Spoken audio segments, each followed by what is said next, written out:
Assalamualaikum warahmatullahi wabarakatuh. Alhamdulillah, kepada Zat yang Maha Kuat, kepada Zat yang Maha Adil, Zat yang terus-menerus mengurus makhluknya, tidak pernah lalai, tidak beranak dan tidak diperanakkan, dan tidak ada sekutu baginya dalam segala kegiatannya. Dan juga kita panjatkan salawat dan taslim kepada manusia yang telah diperintahkan oleh Sang Pencipta Allah untuk mengucapkan salam hormat kepadanya. Dan selalu kita merindukan manusia terbaik ini, maka sangat wajar kalau kita selalu mengucapkan salawat dan taslim kepada Nabi besar Muhammad sallallahu alaihi wasallam. Beberapa pertemuan kita ke depan insyaallah setiap Ahad pagi kita akan membedah buku judulnya Amalan yang Mendatangkan Rahmat Allah. Kurang lebih di buku ini ada disebutkan 30 amalan-amalan yang akan membawa rahmat Allah subhanahu wa ta'ala.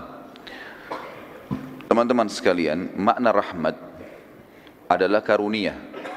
Dan kalau karunia kita rincikan dalam bahasa Indonesia biasanya digunakan untuk sebuah fasilitas atau nikmat yang kita temukan dan didapatkan dari Allah yang melampaui kapasitas manusia umumnya. Seperti misalnya kalau orang diberikan makan atau minum atau pakaian, masih dikatakan dia diberi. Tidak dikatakan karunia. Tetapi kalau dia diberi anak, ya dia mendapatkan anak atau sesuatu yang melampaui dari kemampuan dia sebagai manusia, karena sehebat apapun manusia berusaha untuk mendapatkan anak misalnya, ikhtiar dia sana sini belum tentu dia mendapatkannya. Jadi dikatakan karunia. Berarti kalau dibahasakan karunia, sesuatu yang melampaui kebutuhan dia sebenarnya atau mungkin di atas kapasitas dia. Kalimat atau judul buku ini teman-teman sekalian, amalan yang mendatangkan rahmat Allah, artinya karunia dari Allah. Sesuatu yang melampaui kemampuan dan kapasitas kita, sehingga pada saat kita mendapatkannya kita selalu bahagia. Sangat wajar seorang muslim, seorang mukmin berpikir tentang masalah ini, karena memang dia membutuhkan kenikmatan.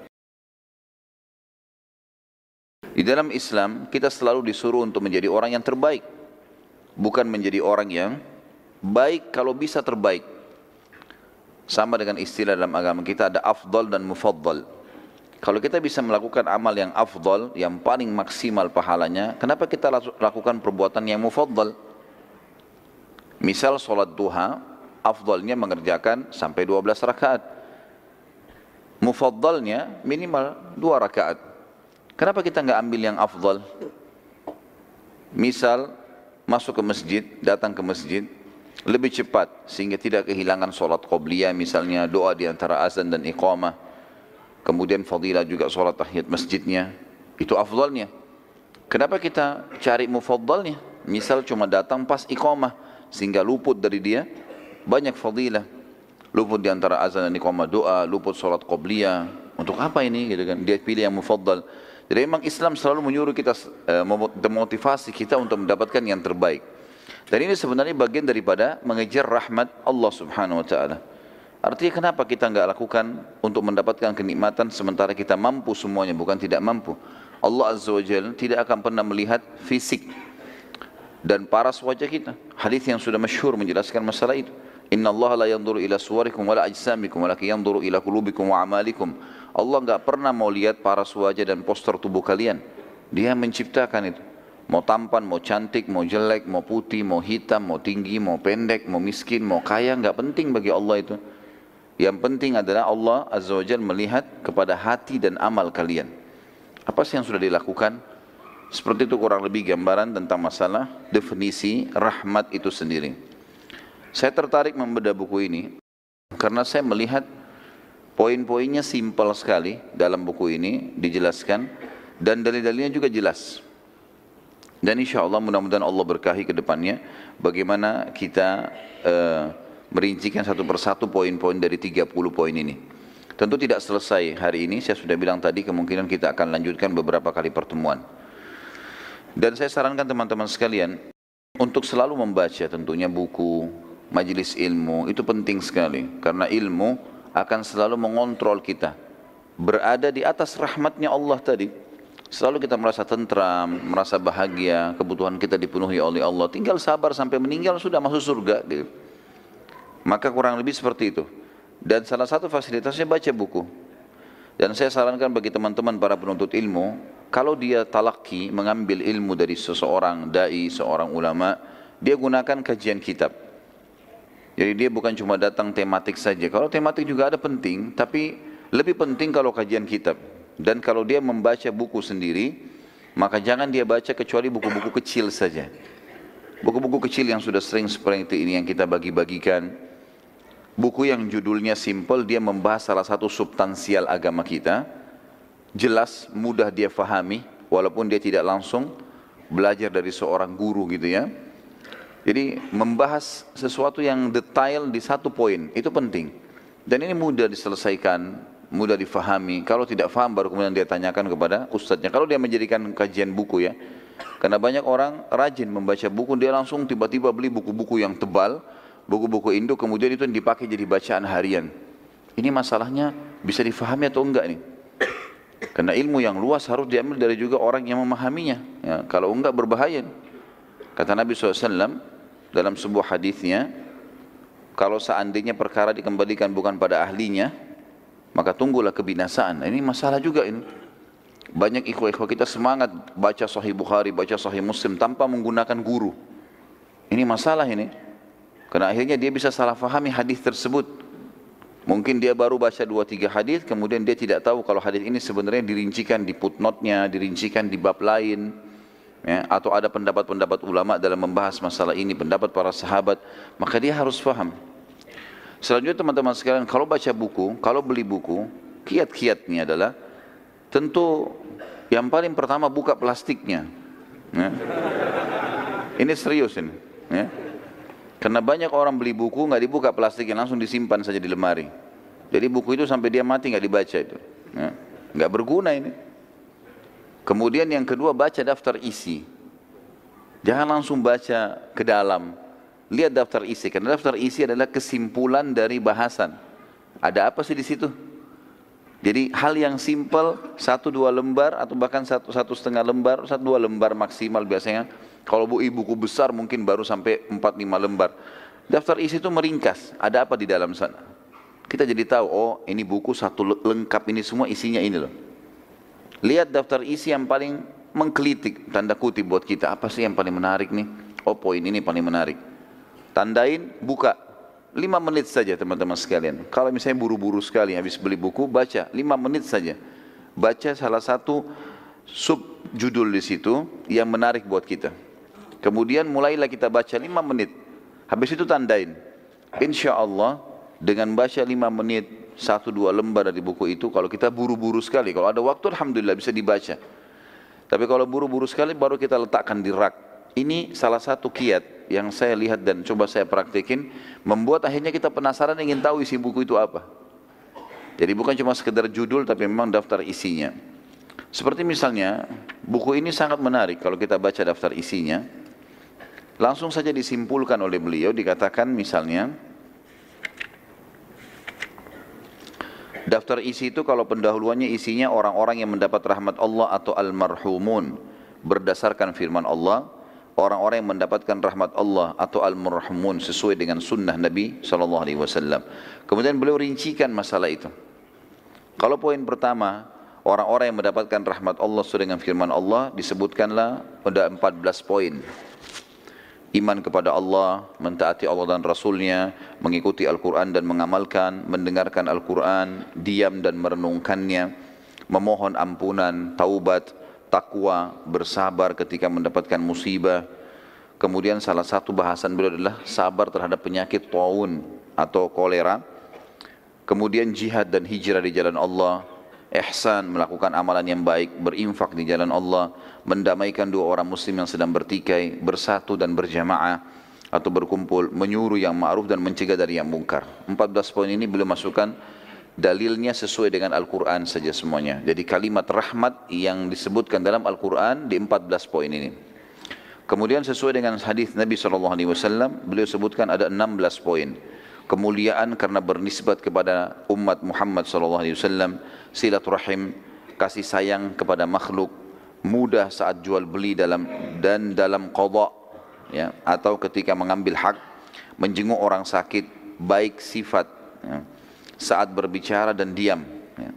Qiyamul lail dan membangunkan keluarga, meminta pembebasan dari kezaliman yang pernah dilakukannya, salat sunnah 4 rakaat sebelum asar, mencukur gundur rambut dalam manasik, maksudnya umrah dan haji, majlis zikir atau majlis ilmu dan pelajaran, orang-orang yang banyak memuji Allah, mencari ridho Allah, takut pada Allah, duduk di masjid yang terdiri seperti kita sekarang insyaAllah, mendapatkan doa malaikat, naungan arsy-Nya Ar-Rahman nanti pada hari kiamat, dan semua itu bertepatan dengan doa-doa mathur dari Nabi SAW, dan yang terakhir 16 adalah mendengarkan hadis Rasulullah SAW dan menyampaikannya. Ini kurang dari setengah menit kita membaca daftar isinya. Seperti itu kurang lebih, kemudian kita cari mana yang paling menarik, kemudian kita baca.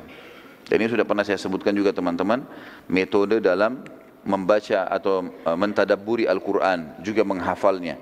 Dari 114 surah, cari surah mana yang paling kita sukai, terjemahannya saja. Surah apa saja, kemudian kita mulai dari surah itu. Kecuali membaca, kalau membaca dari awal sampai akhir, sunnahnya mengkhatam.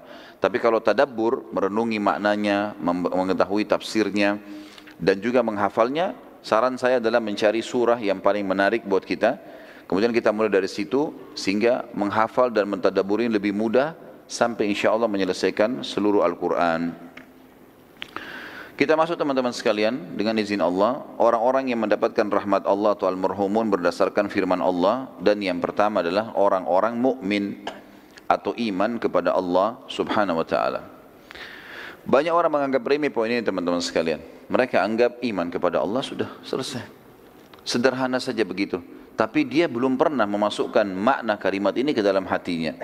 Sehingga dia tidak pernah merasakan apa yang dirasakan oleh para sahabat, yang apa yang dirasakan orang-orang mukmin yang memang memasukkan kalimat iman kepada Allah dalam hatinya, sehingga dia menjadikannya sebagai keyakinan hati, bukan cuma ucapan lisan kemudian dia mengaplikasikan apa yang dia ucapkan itu.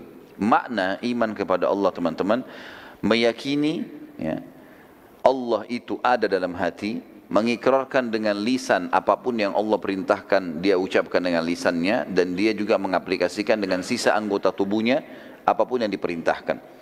Wajib atau sunnah dia tidak memilahnya, juga yang dilarang makruh dan haram ditinggalkan, halal dinikmatin, haram ditinggalkan. Ini makna, kalau kita simpulkan makna iman kepada Allah Subhanahu wa taala. Allah menyebutkan dalam Al-Quran, dalam surah An-Nisa ayat 175, siapa yang melakukan itu dia akan dapat rahmat. A'udzu billahi minasyaitonir rajim, An-Nisa 175, فَأَمَّا الَّذِينَ آمَنُوا بِاللَّهِ وَاعْتَصَمُوا بِهِ فَسَيُدْخِلُهُمْ فِي رَحْمَةٍ مِّنْهُ وَفَضْلٍ وَيَهْدِيهِمْ إِلَيْهِ صِرَاطًا مُسْتَقِيمًا. Adapun orang-orang yang beriman kepada Allah dan berpegang teguh kepada agamanya, niscaya Allah akan memasukkan mereka ke dalam rahmat yang besar darinya. Atau yang dimaksud dengan di sini, dunia dipenuhi semua kebutuhannya, di akhirat akan masuk ke dalam surga dan limpahan karunia-Nya, dan juga menunjuki mereka ke jalan yang lurus untuk sampai kepadanya. Syekh As-Sa'di, salah satu ahli tafsir, mengatakan makna fa'ammal ladina amanu billah, adapun orang-orang yang beriman kepada Allah, yakni mereka mengakui keberadaannya dan semua sifat sempurna yang dimilikinya, serta mensucikannya dari segala kekurangan. Yakin Allah ada, karena memang kalimat ini teman-teman sudah jelas, sering saya sampaikan, sesuatu yang rasional. Coba datangkan di benak kita semuanya yang disembah selain Allah, apa saja, rasionalnya begitu. Patung, pohon, gunung, api, apa saja. Apa andil mereka di pergantian siang malam? Apa andil mereka, ya, di sehelai bulu yang tumbuh di tubuh kita? Apa andil mereka di setetes air yang kita minum? Apa andil mereka di populasi manusia, hewan? Enggak ada sama sekali. Dan tidak pernah ada informasi misalnya api punya firman, atau misalnya syaitan punya, atau apa, enggak, jin, misalnya enggak ada sama sekali. Yang mengakui satu-satunya sebagai pencipta hanya Allah. Itu poin. Sama juga kita membantah, pada saat kita membantah dan memberikan argumentasi kepada orang-orang ateis yang tidak mengakui adanya Tuhan Allah, gitu kan? Maka poinnya adalah Mereka mengatakan di muka bumi ini yang paling sempurna manusia. Mereka pelajari itu, mereka tahu hewan-hewan. Banyak sekali orang ateis menelusuri menjadi ilmuwan. Mereka menelusuri ilmu alam, mereka menelusuri apa yang mereka bisa tahu dari alam semesta, dari bumi ini, dari kedalaman lautan, sampai mereka membuang uang jutaan dolar untuk itu. Kadang-kadang untuk meneliti seekor ikan atau satu jenis hewan, mereka keluarin jutaan dolar untuk itu saja. Dan ini semua tujuannya sebenarnya karena mereka penasaran dari mana semua ini asalnya. Padahal mereka tidak yakin ada Tuhan, gitu kan. Kalau mereka mengatakan manusia adalah penduduk bumi yang paling canggih, tanya sekarang kita ini semua manusia, apa andil kita sekarang? Ada andil kita di sesuatu yang terjadi di alam semesta atau fenomena sehari-hari lah. Cahaya yang kita bisa dapat tangkap dengan mata kita, air yang kita minum, ya. Bahkan Allah mengatakan wa fi anfusikum afala tubsirun.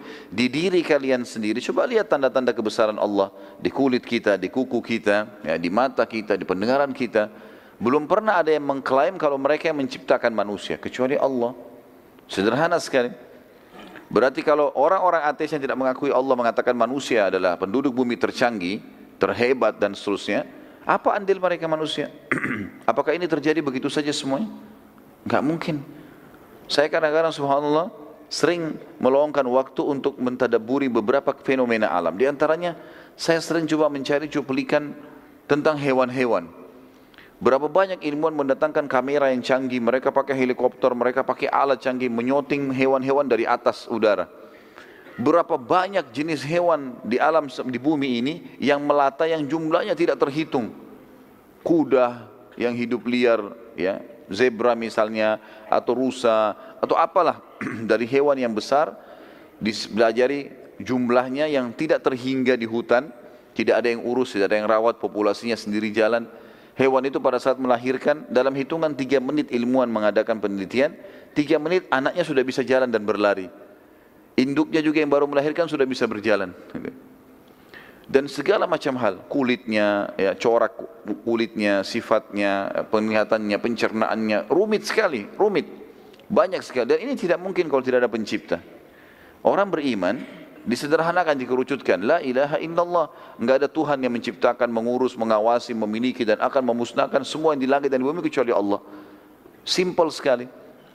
Lebih jauh daripada itu, orang yang coba mendalami dan coba mengenal Allah, diantaranya kayak antum melakukan ini, hadir dalam majelis ilmu, itu akan mendapatkan jawabannya. Oh iya ya, ternyata rapi sekali. Tahu mana makanan dan minuman yang halal dan haram, tahu mana pergaulan, mana pendapatan, mana tata cara pernikahan, melakukan populasi manusia ini berkembang biak dengan caranya, ada wali, ada mahar, ada saksi, ada segala macam.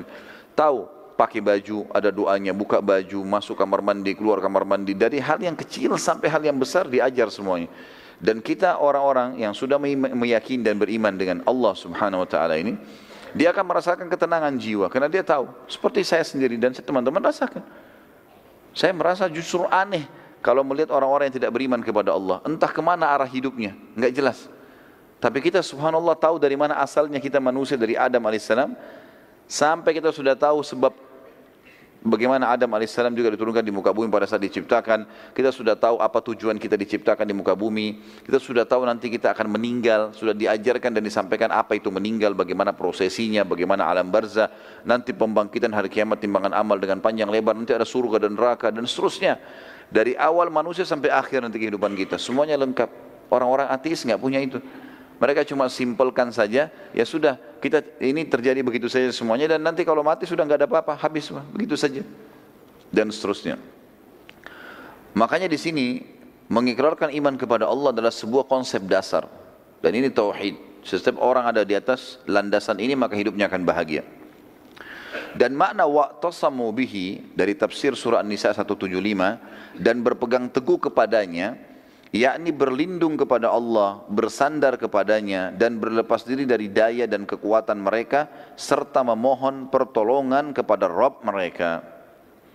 Sampai Nabi SAW mengatakan kepada seorang sahabat, setelah menjelaskan tentang Allah, mengajak mereka mengaplikasikan ilmu agama, sudah selesai. Kata Nabi SAW, maukah kau saya ajarkan harta karunnya surga?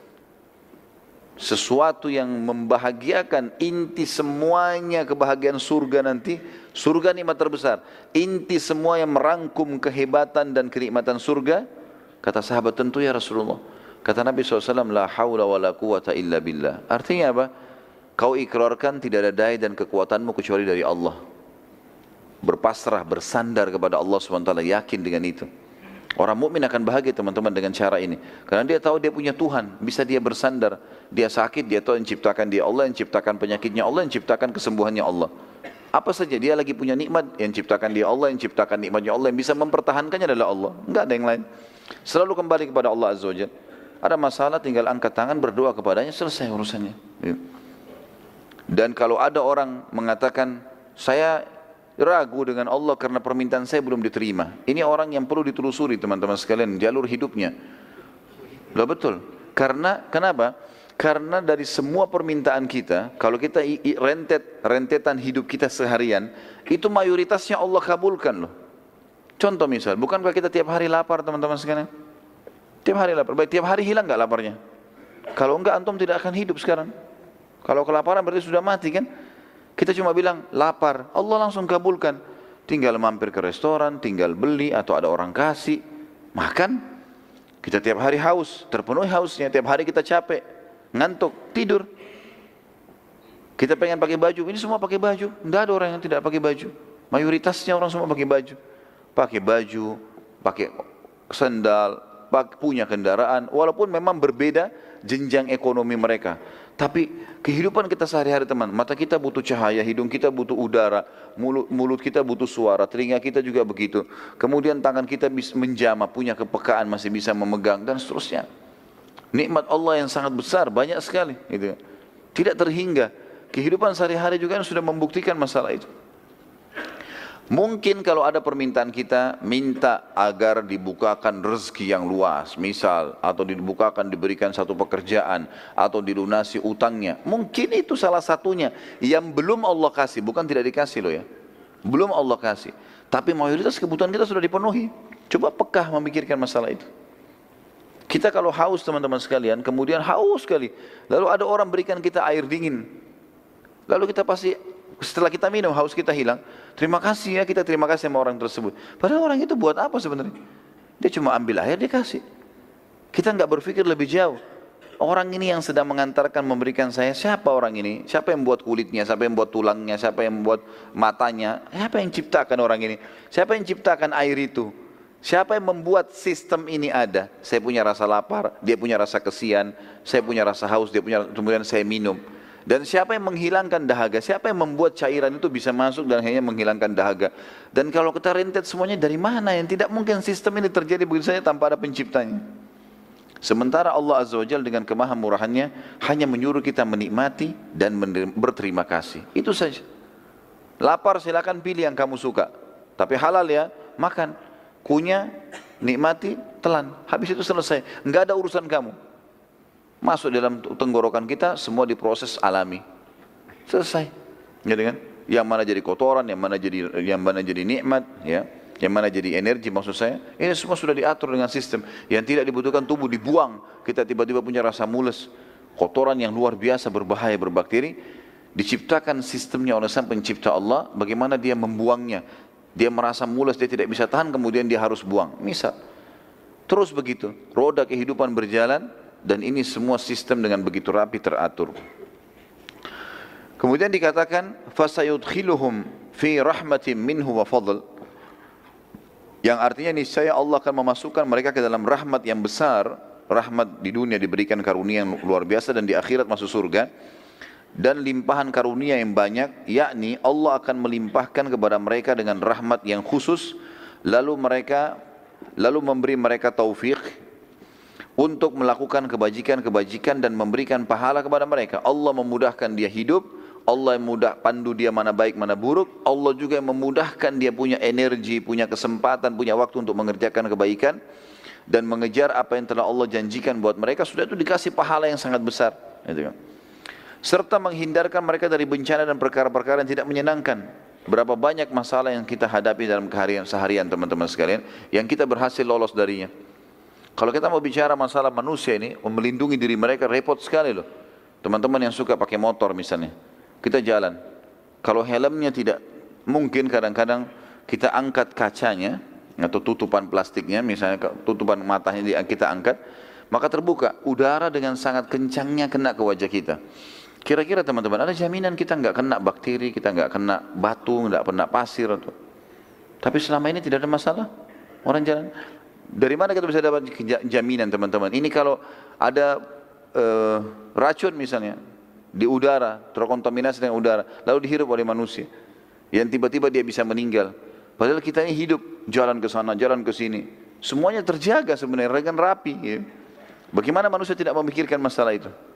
Allah Subhanahu Wa Taala melindungi mereka, menciptakan mereka, menyiapkan fasilitas buat mereka, dan mayoritas yang mereka minta diberikan. Ada yang Allah belum kasih, karena Allah menginginkan dia lebih banyak memohon, lebih banyak merengek.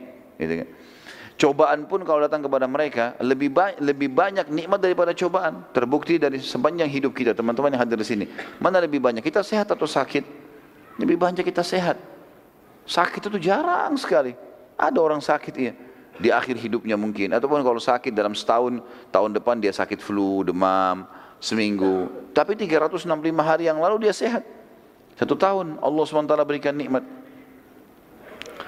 Kemudian lanjutan ayat wa yahdihim ilaihi siratan mustaqima, dan dia menunjuki kepada mereka jalan lurus untuk sampai kepadanya, yakni memberi mereka taufik. Taufik maksudnya kemudahan untuk berilmu dan beramal, mengetahui yang hak dan mengamalkannya. Asal dia mau saja pelajari, Allah akan kasih dia. Saksi bahasan kita dalam surah An-Nisa 175 ada kalimat rahmat. Fasayudkhiluhum fi rahmatin minhu. Pasti Allah akan masukkan dan karunia kepada mereka rahmatnya. Yang lain adalah surah Al-Jathiyah ayat 30. A'udzu billahi minasyaitonir rajim. Fa ammal ladzina amanu wa 'amilus solihati fayudkhiluhum rabbuhum fi rahmati dzalika huwal fawzul mubin. Adapun orang-orang yang beriman dan mengerjakan amal saleh, yakin Allah ada lalu dia patuh dengan perintah. Amal saleh maksud dalamnya mengerjakan perintah atau meninggalkan larangan. Karena orang juga meninggalkan larangan termasuk amal saleh. Maka Rabb mereka, pencipta mereka akan memasukkan mereka ke dalam rahmatnya. Rahmat di sini, di dunia diberikan rahmat yang luas, diberikan karunia-karunia yang membahagiakan dia, dan juga di akhirat masuk surga. Itulah keberuntungan yang nyata. Teman-teman sekalian, kita tinggal patuh, kerjakan perintah, tinggalkan larangan. Kita nikmati saja. Tetap bisa makan, tetap bisa minum, tetap bisa segala macam, tapi lebih rapi. Sekarang ini, orang-orang di beberapa negara, termasuk saya dapat informasi di Jepang, dan saya waktu Ramadan yang lalu sempat diundang oleh KBRI kita ke sana. Itu ternyata orang-orang di sana juga banyak ya orang asli Jepang yang non muslim. Mereka kalau masuk dan mereka menemukan makanan kaleng ada label halalnya, mereka beli. Ada beberapa teman-teman kita sempat nanya dan menceritakan ke saya, kenapa anda beli ini? Dia bilang ini lebih terjamin dengan ada label halal. Mereka tahu kalau umat Islam itu hati-hati, pekah, nggak mau makan sembarangan. Maka mereka sendiri mengatakan itu lebih terjaga. Artinya orang beriman lebih terjaga, lebih sehat, lebih baik, dikontrol, dijaga oleh langsung pencipta langit dan bumi. Seperti juga makna kalimat teman-teman sekalian, yang selalu mengembalikan kita iman kepada Allah. Sabda Nabi SAW, kalau Allah karuniakan kalian pemimpin yang zalim, dan dia memberikan kepada kalian hak kalian, maka terima kasihlah pada Allah, bersyukurlah kepada Allah. Dan hak kalian yang belum kalian dapatkan darinya, mintalah langsung kepada Allah. Kalimat mintalah langsung kepada Allah ini pengembalian seorang muslim dan menyadari kalau raja yang sedang memimpin dia, presiden atau siapa saja, ini manusia seperti dia, kebetulan saja berkuasa. Tetapi kalau ada kebutuhan dia yang belum dikasih, maka dia minta langsung kepada raja yang sebenarnya Allah. Makna kalimat ini adalah kalimat yang berbobot sekali. Artinya bertauhidlah kepada Allah. Saksi bahasan kita adalah Allah kalau dia beriman dan beramal saleh akan memasukkan ke dalam rahmatnya. Juga firman Allah Subhanahu wa taala dalam surah Al-Hadid ayat 28. Mengimani Allah ini ya, maksudnya Allah itu ada. A'udzu billahi minasyaitonir rajim. Ya ayyuhalladzina amanu taqullaha wa aminu bi rasulih yu'tikum kiflayn min rahmatihi wa yaj'al lakum nuran tamshuna bihi wa yaghfir lakum wallahu ghafurur rahim. Hai orang-orang beriman, berimanlah kalian kepada Rasul yang telah diutus, bertakwalah kepada Allah, maksudnya patuh, dan berimanlah kepada Rasulnya. Niscaya Allah memberikan rahmatnya kepadamu dua bagian atau dua kali lipat, dan menjadikan untuk kalian cahaya, maksudnya panduan agama, dengan cahaya yang kamu dapat berjalan dengannya di atas bumi ini. Dan dia mengampuni semua kesalahan kalian, dan Allah Maha Pengampun lagi Maha Penyayang. Saksi bahasan kita adalah dia akan memberikan rahmatnya dua kali lipat bagi orang yang beriman tentang keberadaan Allah. Poin kedua teman-teman sekalian, mentaati Allah dan Rasulnya. Jadi setelah beriman, poin mentaati Allah dan Rasulnya. Seperti firman Allah di sini, dalilnya surah Al-Imran 132. A'udzu billahi minasyaitonir rajim wa atiullaha war rasula la'allakum turhamun. Dan selalulah taat dengan Allah dan Rasulnya. Apa yang dikatakan Allah Rasulnya, ikuti. Yang dilarang, tinggalkan. Supaya kalian mendapatkan rahmat, artinya pasti akan datang kepada kalian karunia. Dan baginda Nabi SAW sudah tunjukkan kepada kita, para sahabat sudah tunjukkan kepada kita, bagaimana mereka jadikan agama sebagai panduan hidup, dan mereka bahagia. Mereka diberikan kemenangan, walaupun ada hal-hal cobaan yang datang, tapi lebih banyak rahmatnya Allah yang datang kepada mereka. Dan ternyata mereka sekarang sudah mendahului kita menuju ke akhirat, dan janji Allah Rasulnya tidak mungkin salah. Al-Allamah As-Sa'di, sama tadi, Syekh Sa'di menyebutkan dalam tafsirnya, dalam firman Allah wa atiullaha war rasul, dan taatilah Allah dan Rasul, ialah dengan melaksanakan perintah-perintah dan menjauhi larangan-larangan. La'allakum turhamun, supaya kalian mendapatkan rahmat, maksudnya ketaatan kepada Allah dan ketaatan kepada Rasulnya dalam segala hal, itu adalah sebab utama datangnya karunia. Juga dalam firman Allah yang lain, masih dalam mentaati Allah dan Rasulnya, Al-A'raf 156, A'udzu billahi minasyaitonir rajim wa rahmati wasi'at kulla syai' fasa'aktubuha lilladzina yattaquna wa yu'tuna az-zakah. Al-ayah. Rahmatku meliputi segala sesuatu. Aku akan kasih apa saja dalam kegiatan kalian di mana saja. Akan saya penuhi semua dengan kebutuhanku, dengan rahmatku, kata Allah. Maka aku pasti akan berikan rahmatku untuk orang-orang yang bertakwa dan menunaikan zakat. Artinya orang yang patuh. Jadi segala sesuatunya akan mendapatkan karunia dari Allah. Apapun kegiatannya, dimanapun tempatnya akan dia dapatkan. Dan Allah bukan, banyak orang soalnya begini teman-teman. Makna ayat ini adalah banyak orang yang mau kembali kepada Allah kalau dia anggap itu perlu kembali kepada Allah. Kalau dia anggap perlu, misalnya sudah sakitnya parah sekali, baru dia kembali ke sholat malam. Kalau betul-betul dia sudah tidak bisa lagi melakukan apa-apa, baru dia kembalikan. Padahal perintah agama dari sebelum memulai sudah berdoa, selama berjalan juga memohon kepada Allah dimudahkan, dan sudah selesai juga minta agar ditambahkan dan diulangi nikmat itu. Dalam An-Nur ayat 56 juga dikatakan, Allah SWT berfirman, A'udzu billahi minasyaitonir rajim wa aqimus salata wa atuz zakata wa atiullaha la'allakum turhamun. Ada kalimat turhamun. Dirikanlah salat, tunaikanlah zakat, dan taatilah Rasul supaya kalian diberikan rahmat. Dari Urwah bin Zubair radhiyallahu anhu, dari Aisyah radhiyallahu anha, bahwasanya ia mengatakan makna firman Allah, semoga Allah merahmati. Aisyah mengatakan radhiyallahu anha bahwa ia mengatakan, semoga Allah merahmati kaum wanita muhajirat pertama. Semoga Allah merahmati muhajirat, maksudnya wanita-wanita yang hijrah dari Mekah yang pertama, ya, golongan pertama yang hijrah ke Madinah. Tak kala Allah menurunkan firman-Nya dalam surah An-Nur 31, A'udzu billahi minasyaitonir rajim wal yadribna bi khumurihinna ala juyubihin. Hendaklah mereka menutup kain kerudung ke dadah mereka dari kepala sampai ke kaki mereka. Maka mereka langsung merobek ujung kain sarung mereka, lalu mereka berkerudung dengannya. Maknanya adalah mereka langsung mempraktikkan apa yang telah Allah dan Rasulnya perintahkan, sehingga rahmat Allah datang kepada mereka. Yang ketiga teman-teman, mengikuti Al-Quran dan mengamalkannya dengan membaca, mentadabburi, menghafal dan mengamalkan isinya. 4 haknya Al-Quran. Sebagaimana Allah sebutkan dalam surah Al-An'am 155. Jadi jangan cuma dijadikan sebagai simbol. Al-Quran iya, orang Islam tahu. Dibaca kapan ada kesempatan, bukan. Saya ingin memberikan sebuah wacana saja teman-teman sekalian. Kalau seandainya kita mendapatkan SMS atau WA atau sekarang apalah BBM misalnya, kita terima dari orang yang kita cintai. Kita rindu ingin membaca apa yang dia kirim nih. Mungkin kata-kata sayang, kata-kata cinta kalau dari pasangannya yang halal misalnya, atau kata-kata dari orang tuanya yang mendoakan dia positif, atau dari teman dekatnya yang mendukung proyek dia misalnya, atau orang yang akan menginvestasi dana kepada dia. Saya yakin mungkin kita begitu bangun tidur berharap mendapatkan informasi yang baik dari dia. Kenapa banyak orang di antara kita teman-teman tidak berpikir dan tidak bahagia pada saat menerima berita dari Allah? Bukankah seseorang di antara kita jelas-jelas di HP-nya ada program Al-Quran? Kenapa dia tidak baca pesan Allah itu? Kenapa dia lebih penting bahagia membaca pesannya manusia? Padahal pesannya Allah ada depan matanya, setiap huruf dapat 10 pahala. Tapi masih saja tidak mau membaca Al-Quran. Nah, masih tanda tanya ini.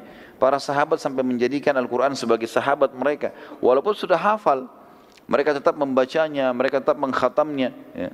Beda mereka mengulangi hafalan dengan beda mereka melihat secara fisik. Imam Syafi'i rahimahullah menghafal Al-Quran, 30 juz sudah di luar kepala. Bahkan beliau menafsirkannya, beliau memasukkan dalam buku-buku, dalam masalah-masalah fikihnya. Tapi tiap hari pegang Quran, tiap hari bawa Al-Quran kemana-mana. Lalu dia pernah bertemu dengan beberapa ulama, ya, yang teman-temannya dia, ulama-ulama fikih di Mesir, lalu bawa kitab-kitab tebal. Lalu beliau mengingatkan nasihat yang sederhana tentang Al-Quran. Beliau mengatakan, sungguh kitab-kitab yang kalian pegang itu telah menyibukkan kalian dari kitab ini induknya. Kenapa ini enggak dibaca? Kenapa sibuk dengan itu? Banyak ikhwan Masya Allah hadir di majelis ilmu dan akhwat kita luar biasa. Rajin sana sini. Tapi kalau kita suruh baca Quran tidak benar bacaannya. Jadi mereka sibuk dengan hal yang mufaddal tinggalkan yang afdal. Pesannya Allah lebih membahagiakan. Maksudnya setiap bangun tidur, kita pertama buka baca Al-Quran. Walaupun cuma 1-2 ayat. Misal, dibandingkan kita langsung membuka berita dari manusia. Berita dari manusia yang kita senang dengannya, padahal berita dari Allah ada. Kata Allah SWT dalam surah Al-An'am 155, A'udzubillahi minasyaitonirrajim, wa hadza kitabun anzalnahu mubarakun fattabi'uhu wattaqu la'allakum turhamun. Ada kalimat turhamunnya. Dan ini Al-Quran benar-benar kami turunkan kitab dari kami yang penuh dengan berkah. Artinya manfaatnya besar sekali kalau kalian baca, dapat pahala, dapat panduan. Maka ikutilah Al-Quran itu dan bertakwalah agar kamu diberi rahmat. Lalu patuhi, jalankan perintah dan larangan yang ada di dalamnya, maka rahmat Allah akan datang. As-Sa'di juga mengatakan, wahadha makna firman Allah Al-An'am 155, wahadha kitabun, wahadha artinya dan ini, yaitu Al-Quran yang agung dan peringatan yang bijaksana. Kitabun anzalnahu mubarakun adalah kitab yang telah kami turunkan dengan penuh dengan berkah yang di dalamnya berisikan kebaikan yang banyak dan ilmu yang melimpah. Kitab inilah yang menjadi sandaran seluruh ilmu dan darinya berbagai keberkahan dikeluarkan. Tidak ada satu kebaikan pun melainkan telah disuruhkan dan diperintahkan di dalam Al-Quran serta menjelaskan berbagai hikmah dan kemaslahatan yang memotivasi kepadanya. Tidak ada satu keburukan pun melainkan telah dilarangnya dan menjelaskan sebab-sebab yang menjauhkan dari melakukannya dan berbagai akibat buruknya. Al-Quran sudah mengajar semuanya kebaikan dan menjanjikan fadilahnya dan melarang semua keburukan, juga menyebutkan ancamannya. Makna fattabi'uhu atau ikutilah Al-Quran itu dalam segala yang diperintahkan dan yang dilarang, kata Sa'di rahimahullah, serta bangunlah pokok-pokok agama kalian, panduan hidup kalian dan cabang-cabangnya dalam kehidupan sehari-hari di dunia di atas landasannya. Dan makna wattaqu dan bertakwalah, takut kepada Allah dari menyelisihi perintah Al-Quran yang telah diturunkan oleh Allah SWT. La'allakum artinya agar kamu jika mengikutinya turhamun, mendapatkan rahmat Allah. Jadi sebab terbesar untuk meraih rahmat Allah ialah mengikuti kitab ini, baik ilmu maupun pengamalannya. Jadi ini mengikuti Al-Quran. Beliau masukkan poin keempat, mendengar Al-Quran dengan diam menyimak dan merenungkannya. Jadi kalau lagi dibaca, jadikan sebagai ada poin mendengarkan, ada poin membaca, ada poin menghafal, ada poin mentaburi, banyak ini. Ya. Membacanya disebutkan dalam Al-Quran juga, hanya dengar saja, hanya dengar, belum membaca, hanya dengar saja, itu sudah cukup menandakan rahmat Allah. Dalam surah Al-A'raf 204 berbunyi, A'udzubillahi minasyaitonirrajim, wa idza quri'al Qur'anu fastami'u lahu wa ansitu, kalimatnya akhirnya la'allakum turhamun. Apabila Quran dibacakan, maka dengarkan baik-baik, renungi artinya, perhatikanlah dengan tenang agar kamu mendapatkan rahmat. As-Sa'di juga menyebutkan perintah ini berlaku umum bagi setiap orang yang mendengarkan kitabullah dibaca, yang mana ia diperintahkan untuk diam dan mendengarkannya.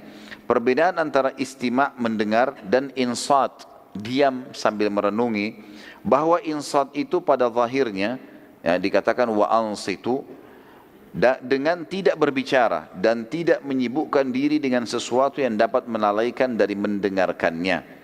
Adapun istima' mendengarkan ialah memasang pendengaran, menghadirkan hati dan merenungkan apa yang didengarnya. Barang siapa